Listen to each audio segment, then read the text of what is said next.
Good morning, everybody. I'm Julie. I'm very happy to be here today. It's a great opportunity for Oxfam to be presenting the project that we've been working on since 2009, and I'm happy to do it with Christina. So I don't know if you want to introduce yourself, Christina? My name is Christina Areskog-Bjurling, and I work as responsible for sustainability at Axfood, one of the 3 major Swedish food retailers. And I contacted actually Julie and Oxfam Morocco because I knew I was going to visit one of our suppliers of strawberries in northern Morocco. Actually one of my first visits to supplier because I started in Axfood only in January. And for me it was natural to take contact with, or try first to find local NGOs working with the issues which I was supposed to check and talk to our supplier about. So I started mainly to Google the local, the NGOs or the issues about seasonal workers in northern Morocco, and immediately I was really happy to find that Oxfam have a program with, and that you had a program for many years with the UK retailers. So that made us having the possibilities to get much more information before we went there and discussed with our supplier, and we will tell more about that. So we will just give a bit of a background of the program and then know how we got in touch more with the suppliers in the UK and Europe, and also to see how was the collaboration specifically with Axfood. So the program started in 2009 and Oxfam was there present, and there was a study that was made on agriculture, but more specifically on strawberry sector. The strawberry sector was an increasingly growing sector at the moment, coming from 10,000 tons of strawberry to 150,000 tons of strawberry now produced in 10 years growth. So that was enormous growth, but the rights, the labor rights of the women working in the fields were not so respected. We found there that there was different type of violation of rights. There was no payment of minimum wage. The working hours were really, really long and not paid as such. There was no contract, or if there was contract, the woman would not have the contract and maybe not understand what was the content of the contract. There was no identity document used, and there was no freedom of association.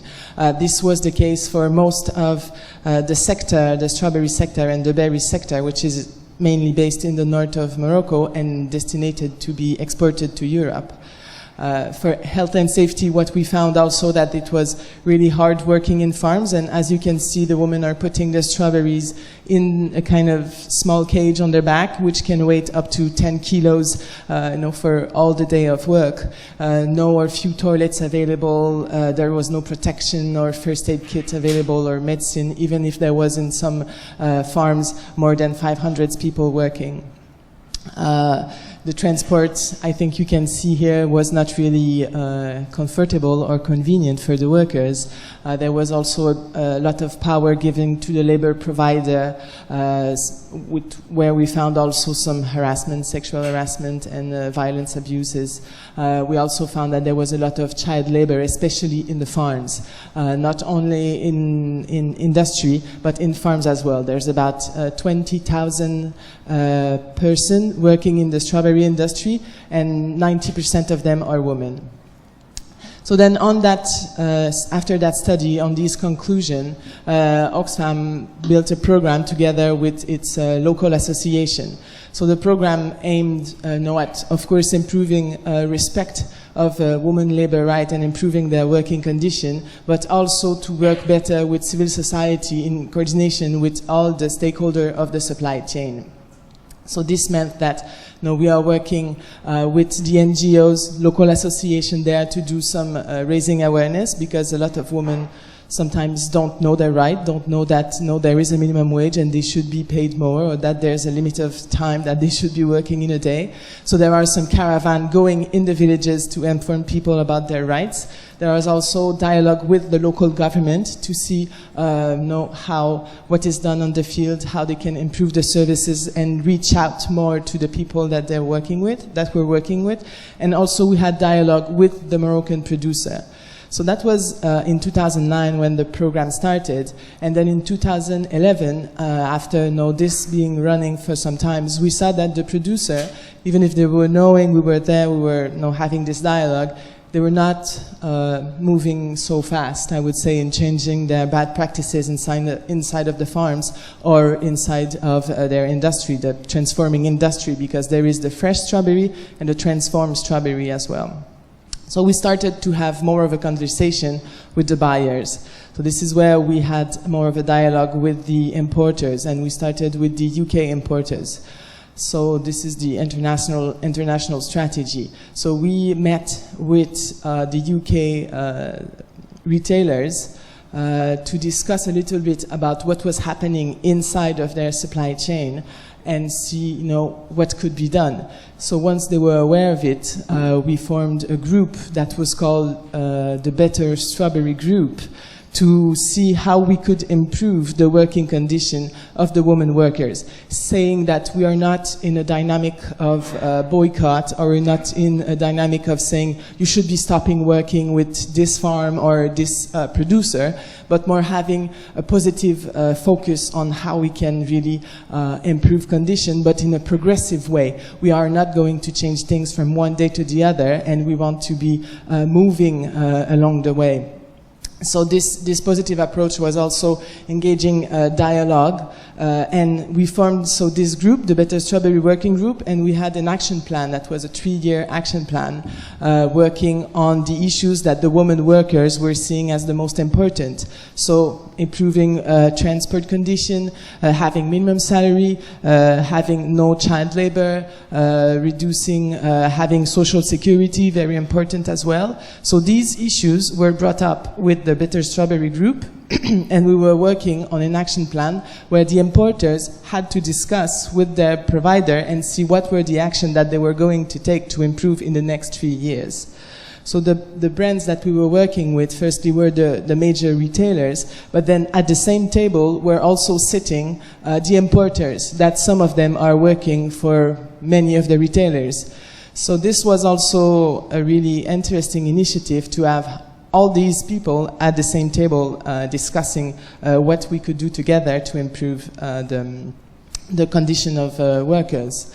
So after almost 3 years now, because this was a plan that was then done in 2012, 2015, we see that there has been some improvement and a really positive impact in the farms that have been touched by this strategy. So there is an increased number of women who now are registered to Social Security.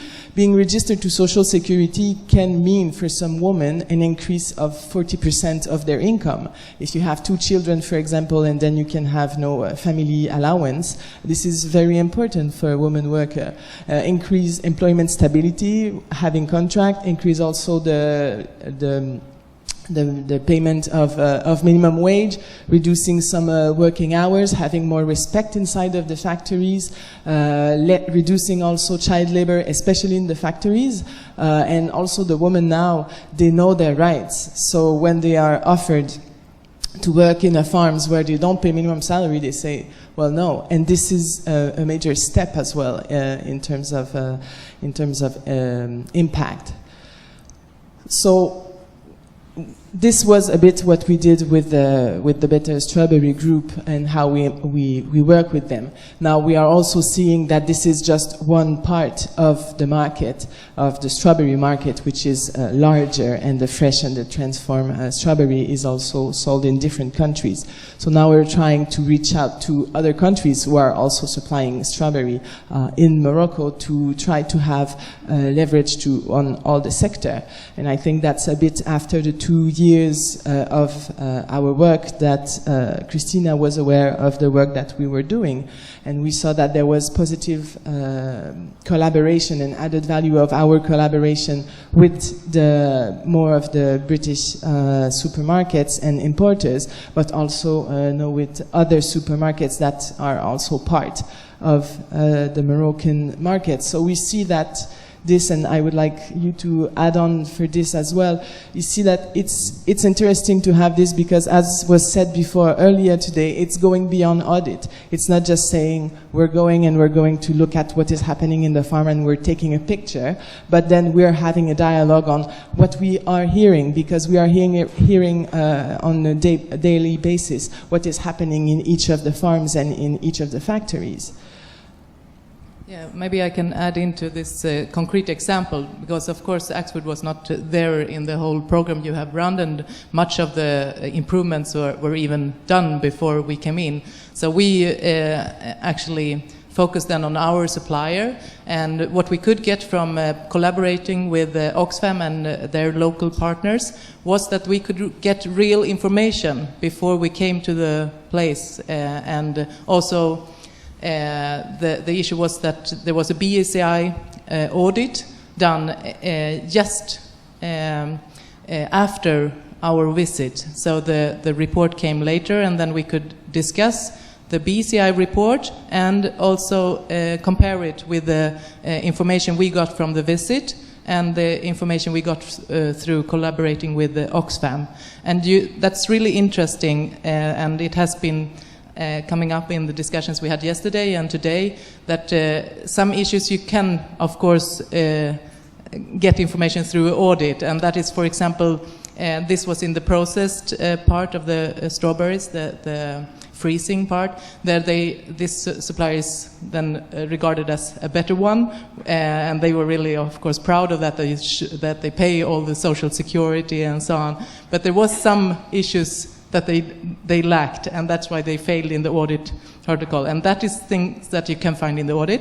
Then they have the farming, and there in the farm, one thing is the discussion even on what farm they source from to us. And that was my first question to the supplier. Okay, you say you source from this farm, but is it, do you use other subcontractors?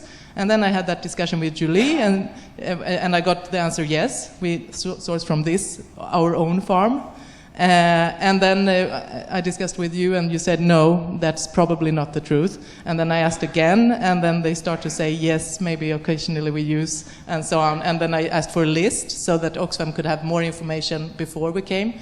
But actually, it was not until we came there and again asked, we got the list eventually, and they use over 20 external farms as well.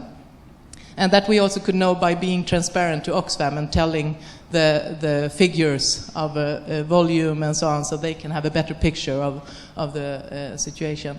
And but what I would like to come to there also is that, and I discussed this with the auditor, the BCI auditor before, because she also, of course, aware of the situation of discrimination, supervisors, even sexual harassments, issues like that. But she said, well, in the audits probably will not get to that. Even if they know it, it's not really something that you will find in an audit situation. But we were able with the information, because then we also asked Oxfam if they could arrange meetings with workers from this supplier.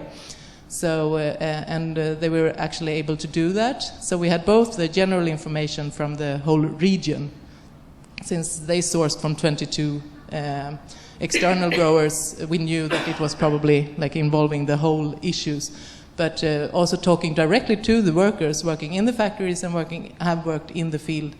That gave us even more information.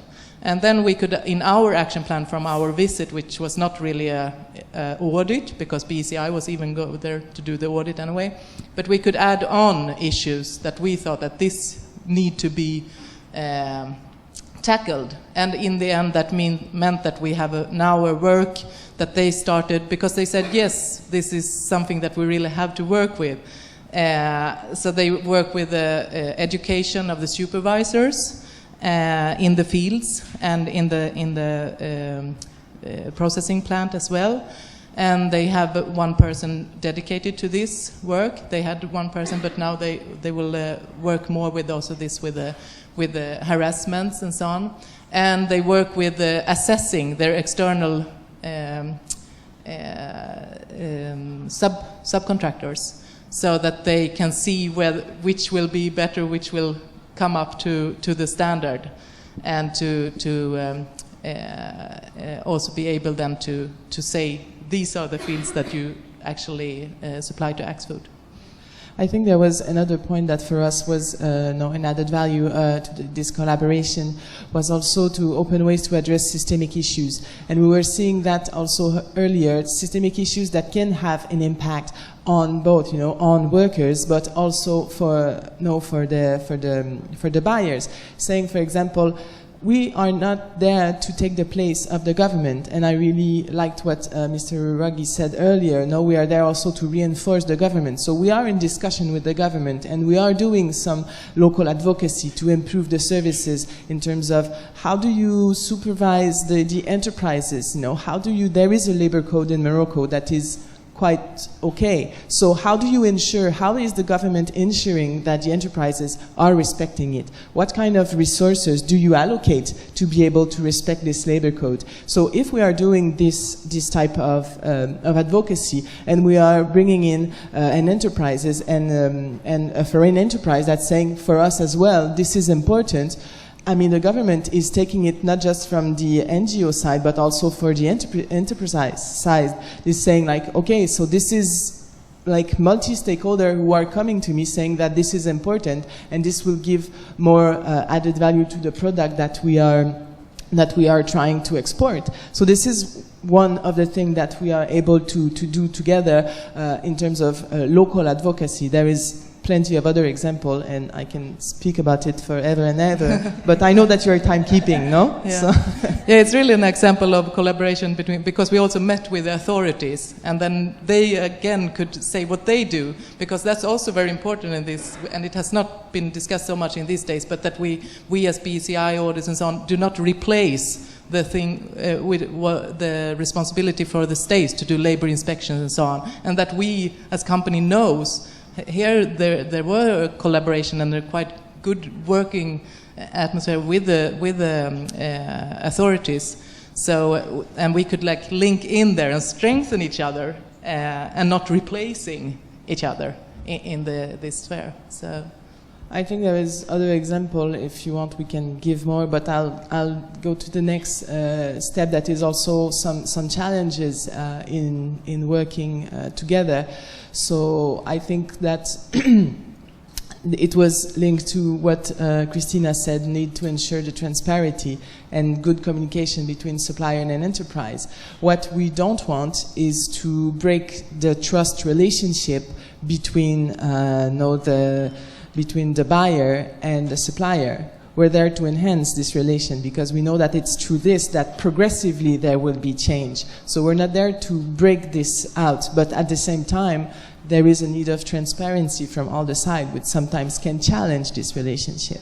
It's really, of course, both. I can, since I have an NGO background, I can feel that both there is in the brands and buyer side a kind of scareness or to work with NGOs, but of course it's also on the local level, at suppliers level, about working with NGO or local trade unions. They can have very and sometimes of course with correctness, but there you need to be having as open dialogue as possible and break down that. And actually I hoped, of course, for more from our supplier side to work directly with Oxfam program and so on, but we had something there in the discussions, and I cannot force anyone to cooperate, but what we got into was that at least meet like for a first meeting without any precaution or without any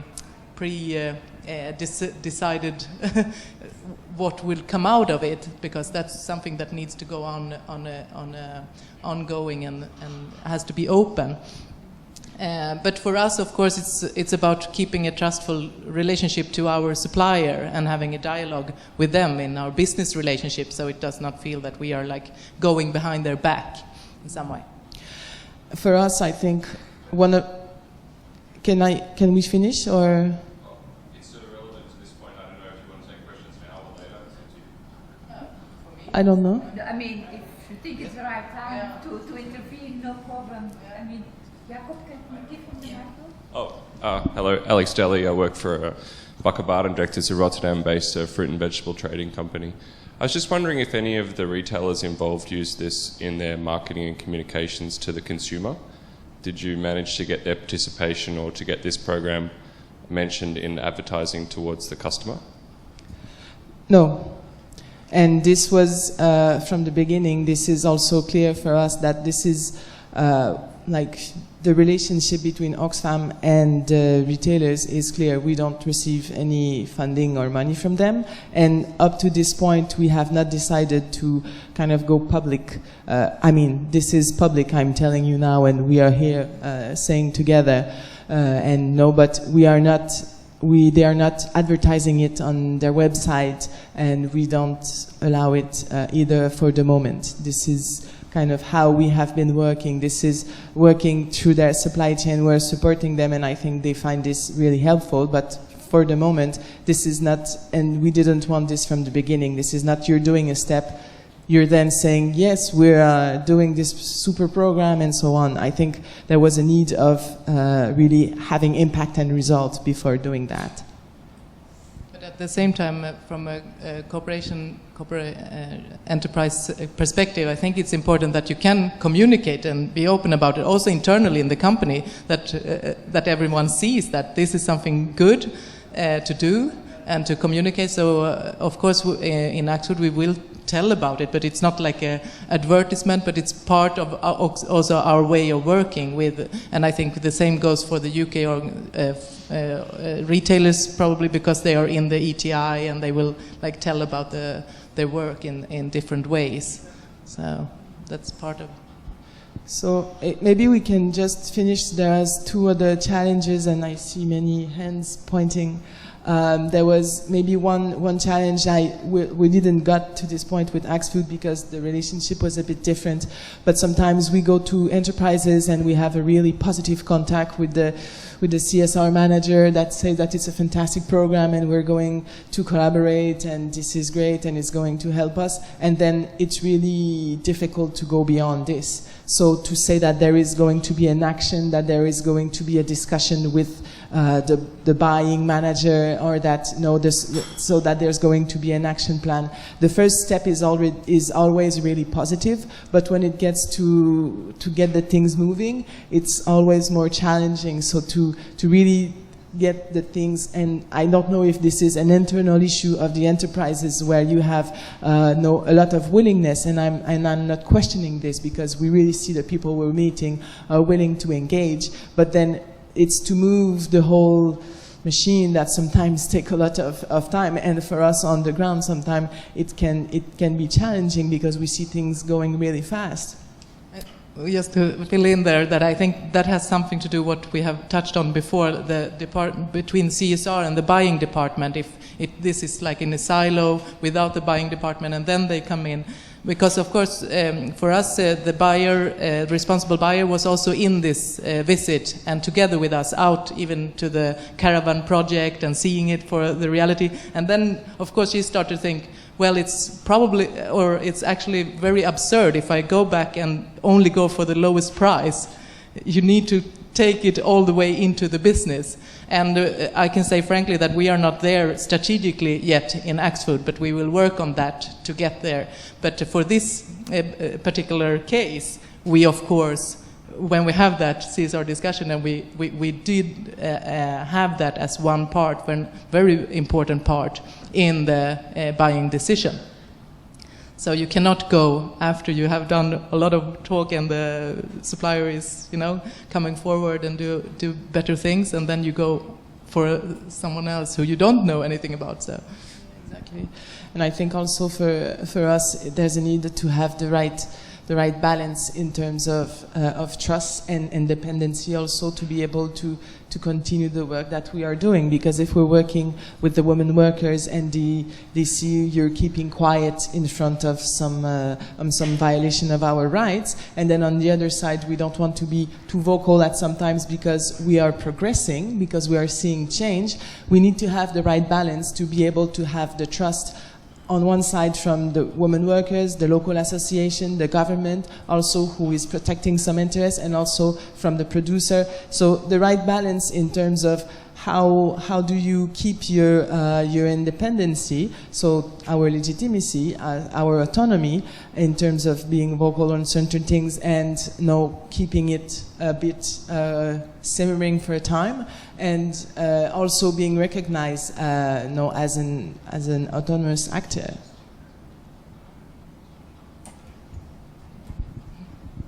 I think thank you very much. I think it was a very good testimonial and illustration how collaboration can work and what we can achieve by sharing information, be more transparent, building trust, and then going into action.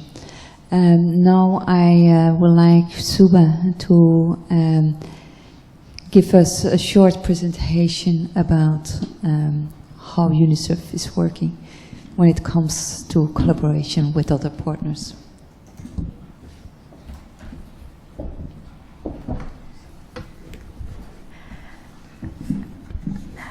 Okay, my name is Suba Jayasekaran, so it's a really long Sri Lankan name, and I work with Unicef, which is the United Nations Children's Agency.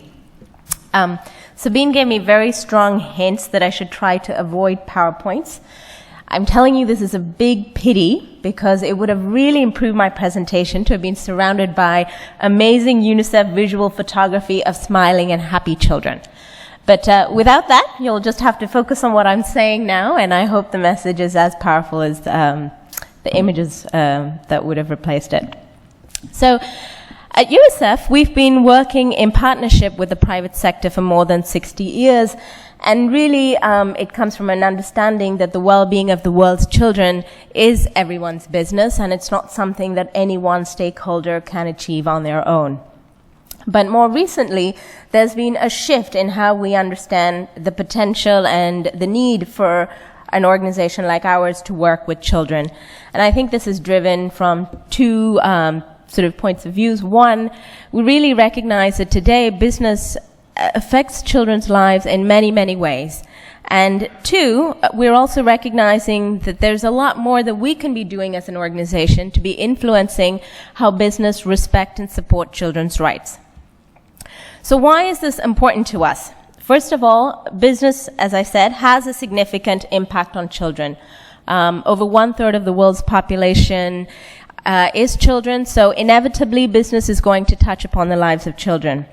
And secondly, this impact is not limited to just one or two rights, but it really spans the whole spectrum. Obviously, child labor is an issue that we think of more immediately, but there's a lot of other issues related to children's rights. We can talk about decent work for parents and caregivers. We can talk about living wage and the impact on child poverty. We can talk about products and services or marketing and advertising to children. So there really is a number of ways in which business touches children's lives. Three, business, of course, does have a responsibility to comply with national law, but also to respect international standards for children's rights. And finally, going beyond, they can be a really powerful actor to champion and support children's rights. So this was really the driving force which had us work together with Save the Children in the UN Global Compact to develop the children's rights and business principles, and you heard a little bit about that this morning. I'm not going to go into too much detail, but essentially the principles really, I think, try to do two things. They try to bring a child rights lens to the work that you do as business in CSR, in your sustainability agendas. And secondly, they really call on business to not just be trying to ensure that they're fulfilling their responsibility to respect children's rights, but also where possible to look at how they can go beyond and work with other stakeholders to make a commitment to support children's rights. So today I thought it might be interesting to share two examples of how UNICEF is collaborating with different businesses in different countries around the world, and then sort of see how this goes in terms of lessons learned for collaboration. So my first example is that of Ikea and child labor. So in the 1990s, the Ikea group, as many other companies, became aware of widespread child labor in South Asia. This is an old example, but I think it's still very relevant today.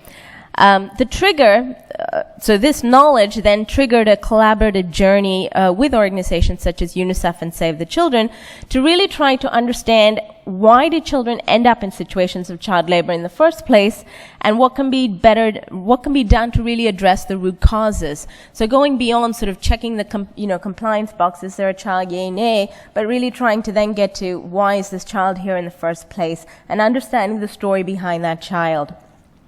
So in the beginning, the objective was to develop IKEA's first ever supplier code of conduct on child labor in such a way that children were at the heart of that process, and that their best interests were paramount.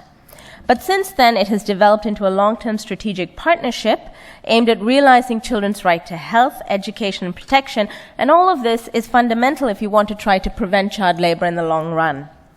And through the program, we've been able to support 80,000 children who are now attending school instead of working, and the lives of over 74 million children in 15 states in India has been touched through this collaboration. The second example is about the garment sector in Bangladesh. We've heard so much about the garment sector in Bangladesh, but I'm going to throw in another example here. We have a number of partnerships with the private sector here, but the one I'd like to speak a little bit about is our partnership with Marks & Spencer. We all know that the ready-made garment sector in Bangladesh really has the potential to lift millions of people out of poverty. But we also know that the pressure of this rapidly growing industry is bringing more and more people into the urban centers, which are already stretched in terms of services, and where garment workers and their families face really harsh conditions in the slums. So 3 years ago, UK retailer Marks & Spencer began working with UNICEF to look at how they could be addressing these issues in the communities going outside and beyond the factory gates. And it's a recognition that ultimately factories can only be as good as the communities that surround them, where the workers live. So if you've got workers who are facing issues of poor sanitation, poor diet, ill health, lack of childcare facilities, all of this is going to impact on their well-being, their productivity, and their attendance as workers. For us as UNICEF, it was an understanding that the realization of children's rights in these slums, which are some of the most impoverished and really underperforming areas in the countries, could not happen without the garment sector. This collaboration with M&S helped us establish connection and cooperation of factory owners, and it was really important to help reach out to the women and mothers working in the factories, some of whom were about 80% of the workforce, and provide advice on nutritious food for their children or access to tetanus vaccinations. The engagement with managers also provided an opportunity to start changing attitudes toward the workers, and as one manager expressed it, the collaboration allowed them to see their workers as people and not as sewing machines. About 30,000 workers and their families have been touched in some way with the program, with childcare, education, protection. But the experience, and with this experience, we're also now in discussions to see how we can work with many more partners in a multi-stakeholder way to promote children's rights in the sector and in Bangladesh. So I think to summarize, in both of these examples, the partners have brought to the table, we've brought to the table our respective networks, expertise, knowledge, and resources, and this has helped achieve results not possible alone. I think what's also interesting is this collaboration is trying to work towards one where there's many different facets. So there is an element of working with core business and in due diligence itself. There's an element, of course, of social investment, but there's also joint problem solving. And I think what's really interesting for us, because of our relationship with governments in many of these countries, UNICEF works very closely to develop national policies on education or health. I mean, I think there's a real opportunity here for joint advocacy, influence, and leverage. I think one other point to note is that both of these examples are trying to move beyond traditional approaches to managing supply chain risk. Many of us are wrestling with the challenges of human rights in the deeper supply chain, so tier 4, 5, 6 down there, where the difficulties are really great. I don't think there's a magic solution here, but I know that it requires new methodologies where collaboration is very much having to be front and center and where solutions are community-based. So I'm going to conclude there and hope we can discuss more in the follow-up. Thank you very much, Shuba. I don't know if up to now there are already questions, suggestions, remarks.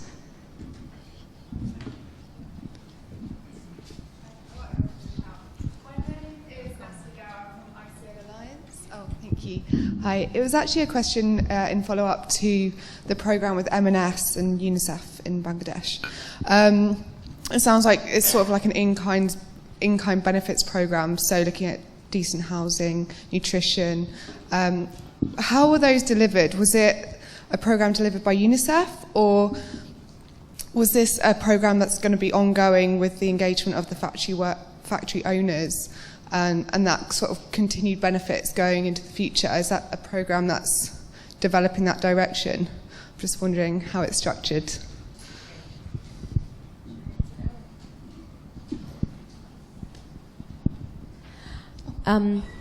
Okay, so I think the program as it has run for the last 3 years has had a strong amount of where Marks & Spencer has been funding UNICEF programs in these urban slums. And we work then with civil society partners and obviously with government partners as well to be running these initiatives. But it's not just an investment component here, and I think what has happened is that there's also been us working with M&S to get access into these factories and to allow us to then work and with the mothers and the workers, the female workers there, to be providing them with nutrition or vaccination information, etc. But we are in the process now of kind of rethinking and reshaping this partnership, and one of the things we would very much like to do is really kind of take it much more into core business and look more strategically at how we can be doing more inside but also outside the factory gates and bring those disparate elements together.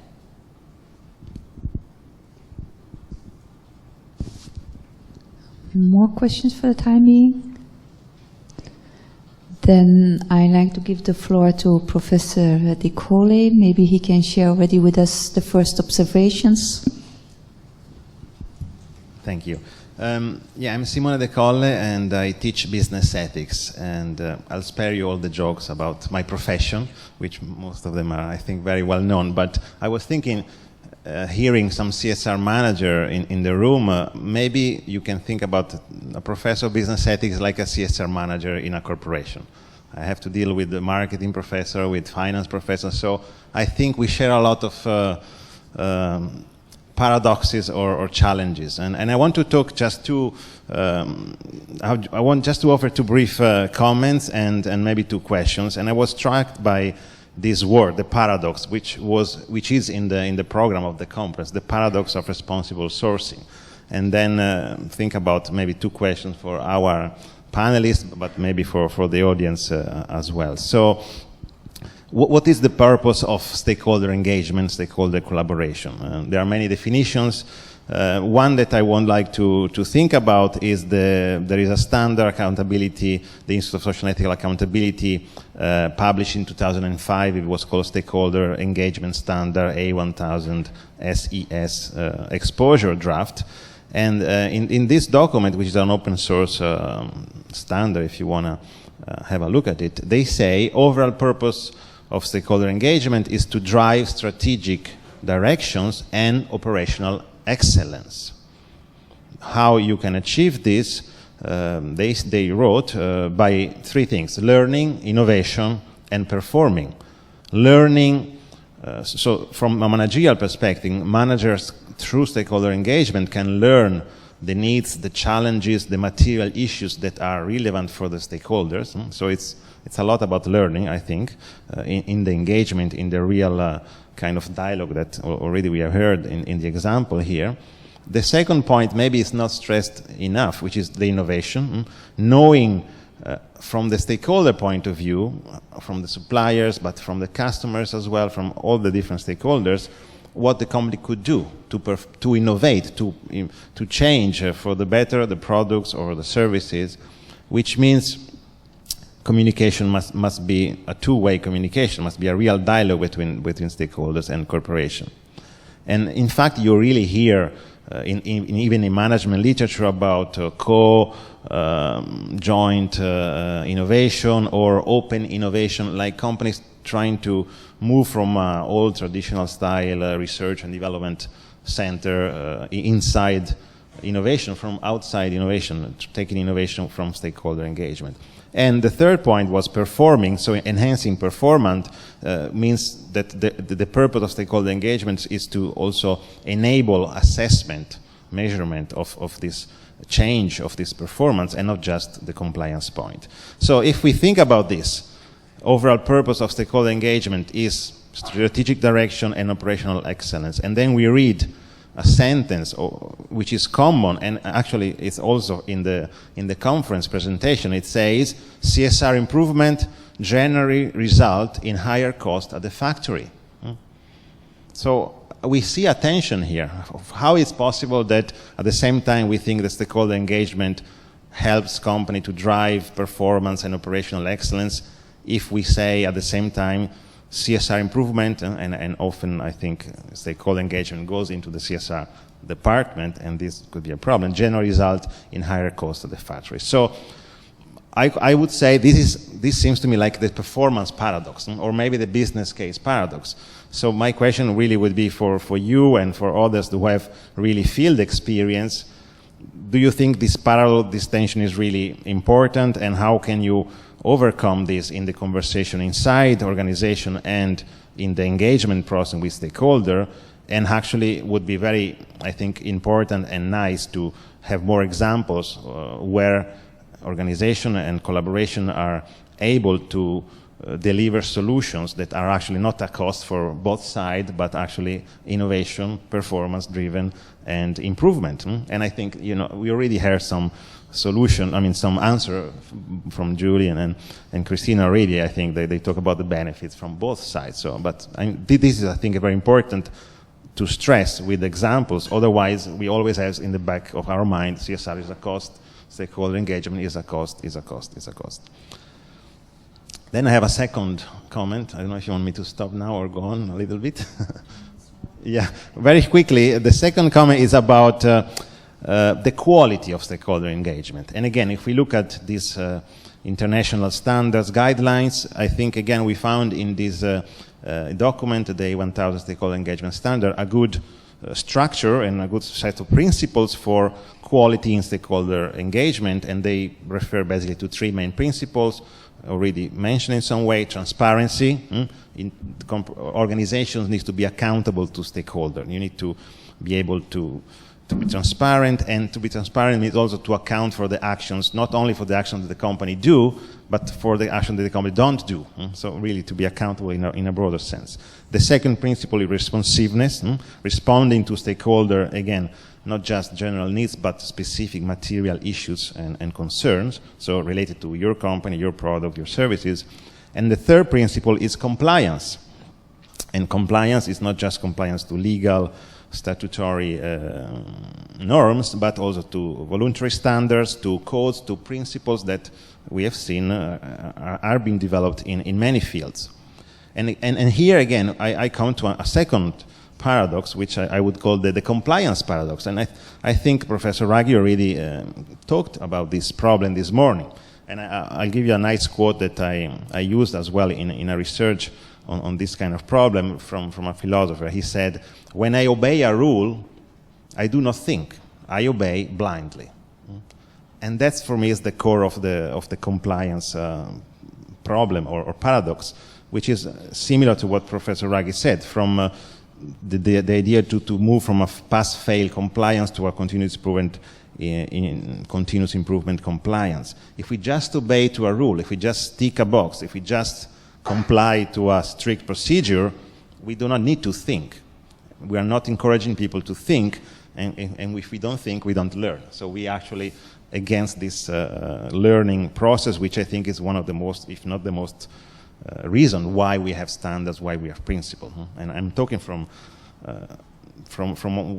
you are hearing this from a guy who is involved in this kind of standard movement, which I think is good to help the conversation, the discussion. But I see this also as a paradox. If we focus too much on the compliance aspect, we lose this learning and we lose the thinking, and responsibility needs thinking. So my second question would be, have you seen in your experience example, again, of this tension, and how can we overcome this kind of tension? Sometimes we lose the overall aim for the collaboration, and we focus too much on the details, on the compliance only aspect. Thank you very much. Someone likes to react on this? Comments regarding the paradox? Yes, I have comments both on the paradox of with cost, maybe. I think there is actually, that dilemma will be there, and it's real, but it's also something that you can connect with the way you do business. And we, as food retailer, we often have many layers in the trade down to the production. So if we can cut some of these middle, the agents or wholesalers in between, that will make much more both cost reduction and CSR. So that's a very old fair trade logic. You go direct, you have direct trade, and then you can give back more to the producer, and you have much better control over CSR working conditions. You know about the production, so it's very basic. And actually that is not only, I mean, we have goals in our business model to do that, but it's not always done, of course. But for the Chinese office we set up 2009, that made that possible in totally another way, on the non-food side mostly. So then you cut middle men, and you have more direct control. But it's not, you cannot always do that, of course. On the other part, which is the dilemma of, like, you should comply, but at the same time we want to have a dialogue. So I find that very much, it's a paradigm shift, I would say, and it comes with the Ruggie principles, and I'm busy every day to get that working within my company, to get away from the old way of saying, oh, we have our code of conduct, we have the BCI code of conduct, follow this and sign it, please. To ask questions. We have these principles, and we want to know where in your supply chain are you having risks towards non-compliance towards these principles. And then you have to start that dialogue, and you want to have a frank dialogue about that. You want to have a sincere dialogue about that, and it's much easier said like this than to do it, but it's also much more interesting and much more real, and it helps a lot if you have NGOs or trade unions having information into that dialogue, because then it gets real. I mean, you can have this kind of overall discussions with your suppliers, but it's not until you have information and you can feed into the discussion and say, yes, but we know this and this, so here is where the risk assessment comes into that dialogue. But for this example in Morocco, we had real good discussions like that, and we said that from the beginning we want to know the situation. We don't know. That's why they kind of just said the square thing in the beginning, but then with discussions they start to be more open, and they understood what we really want. So it's possible, I think, and I think really I feel from many suppliers that they are very happy about that. In China I got this reaction like, oh, well, you're not here for an audit, you want to discuss these issues, and you want to have real information, okay, and then so.